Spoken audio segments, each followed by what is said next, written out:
নতুন একটা রেসিপি নিয়ে আসলাম। আর এই রেসিপিটা হয়তো অনেকেই খেয়েছেন, কিন্তু আমি যেভাবে রান্না করে খাই সেভাবে আজকে রান্না করে দেখাবো।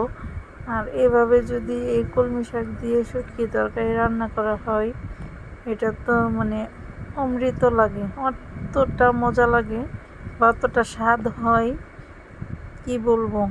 একবার রান্না করে আপনারা খেয়ে দেখবেন।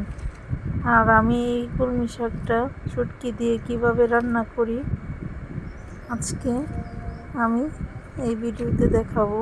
আর এইভাবে রান্না করলে অনেক বেশি টেস্টি হয়। সব সময় মাছ মাংস খেতে ভালো লাগে না, আর মাঝে মধ্যে যদি এরকম একটা শুটকি তরকারি হয় আর খেতে অনেক বেশি ভালো লাগে। আজকে আমি রান্না করব শুটকি তরকারি। এখানে নিয়েছি কলমি শাক, একদম কচি কলমি শাক নিয়েছি, কলমি শাকগুলি কেটে নিয়েছি। আর এখানে নিয়েছি আমি রসুন কোয়া করে নিয়েছি 2-3টা।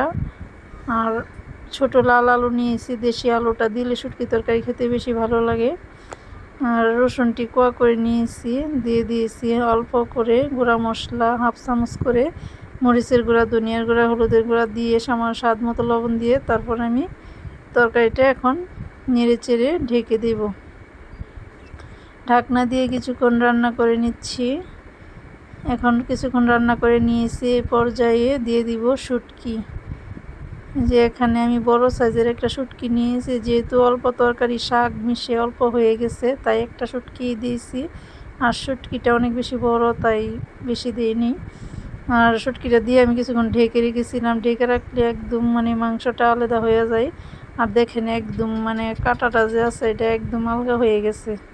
এরকম করে যদি শুটকিটা দিয়ে ঢাকনা দিয়ে রেখে দেই, তারপরে শুটকিটার থেকে মানে কাঁটাটা আলগা হয়ে যায়। এখন আমি কাঁটাটা ফেলে দিয়েছি, দিয়ে এখন দিয়ে দিব পেঁয়াজ আর রসুন থেতু করে রেখেছিলাম, ওইগুলো আমি দিয়ে দিয়েছি। দিয়ে এখন ঢাকনা দিয়ে ঢেকে দিব। ঢেকে দিলে পেঁয়াজ আর রসুনটা যখন একটু সিদ্ধ হয়ে যাবে তখন আমি নেড়ে চেড়ে মিশিয়ে নিব। এই যে দেখেন, এভাবে যদি শুটকি তরকারিটা রান্না করা হয় খেতে অসম্ভব মজা লাগে, অসম্ভব স্বাদ হয়। আর এরকম মানে ছোট দেশি আলু দিয়ে শুটকি তরকারি তো আরও অনেক বেশি ভালো লাগে। এই যে এরকম করে আমি এখন নেড়ে চেড়ে মিশিয়ে নিয়েছি। আর এখন আলুগুলো আর শাকগুলো একটু ভেঙে ভেঙে দিব, ভেঙে দিলে আরও বেশি খেতে ভালো লাগবে। এখন ভেঙে ভেঙে দিয়েছি, দেখেন কীরকম হয়েছে। সবগুলা ভাঙিনি, কিছু কিছু আলু আমি ভেঙে দিয়েছি আর কিছু আস্তে আস্তে আছে। আর সব মিলিয়ে মানে কাঁচামরিচও কিছু কিছু ভেঙে দিয়েছি, তাই একটু হালকা জাল জাল হবে, খেতে অনেক বেশি ভালো লাগবে।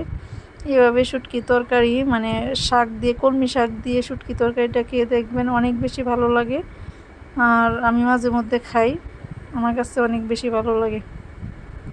দেখেন শুটকি তরকারিটা একদম লোভনীয় হয়েছে, মাশাআল্লাহ।